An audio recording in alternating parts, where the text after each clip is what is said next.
ওসমানীদের গল্প শুধু একজন মানুষের নয়, একটি বিচার, নিরাপত্তা আর গণতন্ত্রের প্রশ্ন।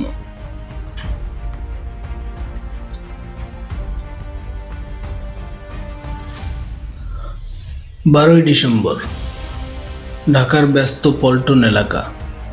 দিনের আলোয় প্রকাশ্য রাস্তায় একটি গুলি কাঁপিয়ে তোলে পুরো দেশ। লক্ষ্য একজন তরুণ রাজনৈতিক নেতা, ইনকলাব মঞ্চের মুখপাত্র ওসমান হাদি। প্রশ্ন একটাই, এই হত্যাকাণ্ড কি শুধু একটি গুলি, নাকি এর পেছনে আরো গভীর গল্প আছে? দুপুর আনুমানিক 2:25। ওসমান হাদি একটি অটোরিকশায় যাচ্ছিলেন। হঠাৎ একটি মোটরসাইকেল দ্রুত এগিয়ে আসে, পেছন থেকে খুব কাছ থেকে গুলি করে। গুলিটি তার মাথায় লাগে। রাস্তায় লুটিয়ে পড়েন ওসমান হাদি।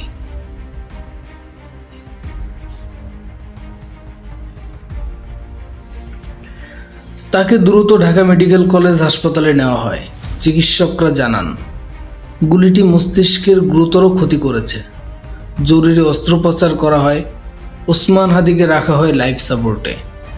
দেশ জুড়ে শুরু হয় উদ্বেগ আর অপেক্ষা। অবস্থার উন্নতি না হয় তাকে পাঠানো হয় সিঙ্গাপুরে। উন্নত চিকিৎসা, আধুনিক যন্ত্র, সব চেষ্টা করা হয়, কিন্তু মাথার ভেতরে ক্ষত ছিল ভয়াবহ। জীবন আর মৃত্যুর মাঝে লড়াই চলতে থাকে কয়েকদিন। অবশেষে 18ই ডিসেম্বর রাত সিঙ্গাপুরে একটি হাসপাতালে চিকিৎসাধীন অবস্থায় মারা যান আমাদের প্রিয় ওসমান হাদি। একজন রাজনৈতিক কর্মী পরিণত হন আরেকটি হত্যার পরিসংখ্যানে।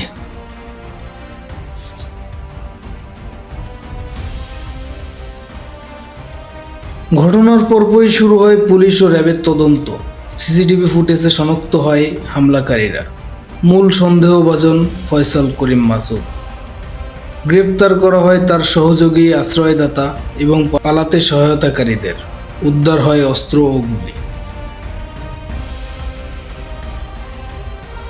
শুধুমাত্র পুলিশের জাল থেকে বেরিয়ে যান মূল আসামি ফয়সাল করিম মাসুদ।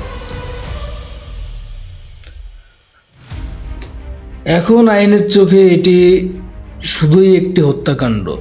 গুলি চালানো প্রমাণিত হলে সর্বোচ্চ শাস্তি হতে পারে মৃত্যুদণ্ড বা যাবজ্জীবন কারাদণ্ড। সহযোগীদের জন্য রয়েছে দীর্ঘমেয়াদী কারাদণ্ড। তদন্তে যদি নির্দেশদাতা বা অর্থদাতা ধরা পড়ে, তারাও রেহাই পাবে না।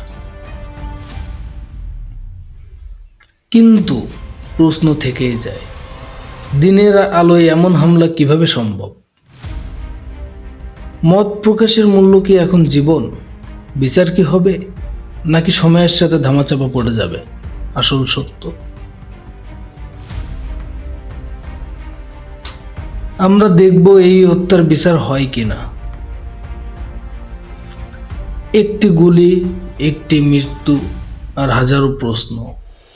বিচার কি হবে?